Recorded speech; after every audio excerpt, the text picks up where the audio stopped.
समझने के बाद अगर हम लोग ये देखें यहाँ से कि अगर हम ये दोनों को अगर हम कंबाइंड कर दे एक जगह, R समानुपाती L है और R क्या है, inversely proportional to the area of cross section of a point, एक जगह के क्रॉस सेक्शन के एरिया से इन्वर्सली है, तो इस दोनों को अगर हम कंबाइंड कर दे एक जगह तो R समानुपाती L बाई A हो जाएगा। ठीक है ना। दिस इम्प्लाइज अर्थात यह देता है R इक्वल टू, अगर हम समानुपाती साइन को हटाते हैं तो उसके बदले में एक स्थिरांक अर्थात नियतांक अर्थात एक कांस्टेंट पॉइंट नंबर रखते हैं, एक नहीं अचर राशि रखते हैं। तो हम अचर राशि यहाँ पर एक ऐसे इसको रहते हैं और ये L बाई A। अब सवाल उठता होगा कि इसको क्या पढ़ा जाता है, इसको रो पढ़ा जाता है। R क्या पढ़ा जाता है, इसको रो पढ़ा जाता है, RHO। ठीक है ना, RHO रो पढ़ा जाता है।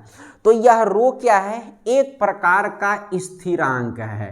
ठीक है ना, स्थिरांक या आप कह सकते हैं नियतांक या कह सकते हैं कांस्टेंट। कांस्टेंट का मतलब होता है जिसका मान नहीं बदलता है। ठीक है ना, तो यह रॉ है। तो ये रॉ को हम लोग एक स्थिरांक कहते हैं और इसी को हम लोग जहां हम लिख सकते हैं कि रॉ जहां एक स्थिरांक है जिसे कहा जाता है चालक तार का प्रतिरोधकता।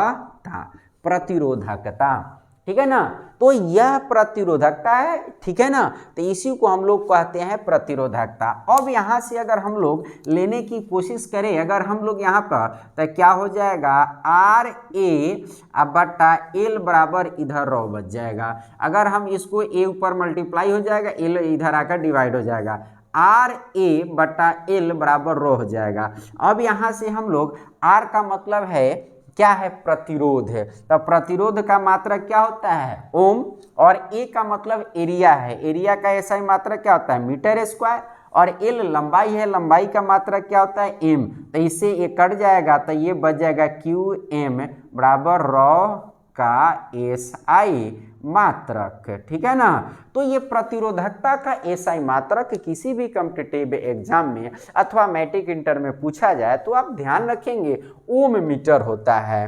क्या आपने सुना, ओम मीटर। तो प्रतिरोधकता का SI मात्रक क्या है, ओम मीटर है। तो आप अगर नहीं समझे होंगे तो फिर से एक बार मैं समझा देता हूं कि किसी भी चालक तार का प्रतिरोध उसके लंबाई के समानुपाती होता है जबकि उसकी मोटाई का व्युत्क्रमानुपाती होता है। अगर मोटाई का क्षेत्रफल A मान ले और लंबाई L मान ले तो इसे हम R समानुपाती L बाई A हो जाएगा। इसको हम समानुपाती को हटाएंगे, उसके बदले एक स्थिरांक नियतांक या कांस्टेंट को पॉइंट को रखेंगे, कांस्टेंट वैल्यू को।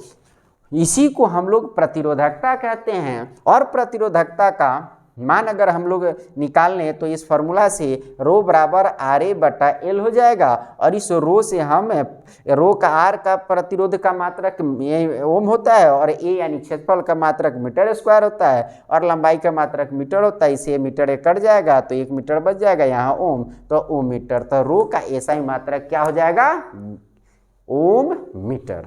तो आप इस चीज को समझ गए, तो आप प्रतिरोधकता को समझ जाए। अब आपसे एक अगर एग्जाम में एक क्वेश्चन पूछा जाए कि सबसे कम प्रतिरोधकता किसकी है, तो आप गेस कीजिए किसकी सबसे कम प्रतिरोधकता है।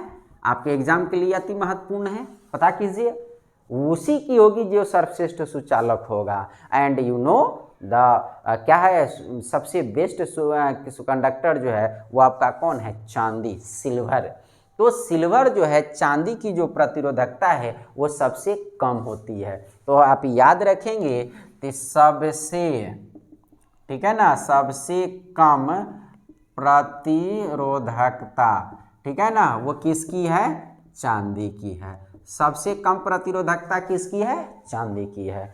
तब आते हैं हम लोग, अभी प्रतिरोध किन किन बातों पर निर्भर करता है, तो हम लोग देख लिए R समानुपाती L, यानी प्रतिरोध है लंबाई के समानुपाती होता है, अर्थात लंबाई बढ़ने पर प्रतिरोध बढ़ता है, लंबाई घटने पर प्रतिरोध घटता है। दूसरा प्रतिरोध है क्या है, व्युत्क्रमानुपाती होता है चालक तार की